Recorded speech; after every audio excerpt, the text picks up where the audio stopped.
ఈరోజు జిల్లా కలెక్టర్ ఆదేశాల మేరకు డిఎంఎండ్హెచ్ఓ గారి ఆదేశాల మేరకు పెద్దలు ఫుడ్ ఇన్స్పెక్టర్ గారు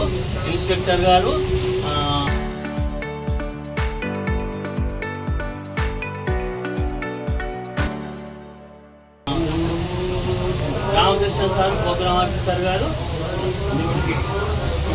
మా మానేరు సత్యం తరఫు నుంచి ఇక్కడ ఎందుకంటే ఈ షాపులల్లో చెక్ చేయడం జరుగుతుంది. జర్దా కానీ గుట్కా కానీ ఉన్నట్టయితే ఇక్కడ ఫుడ్ ఇన్స్పెక్టర్ గారు కేసు కూడా వేసేయడానికి అవకాశాలు ఉన్నాయి.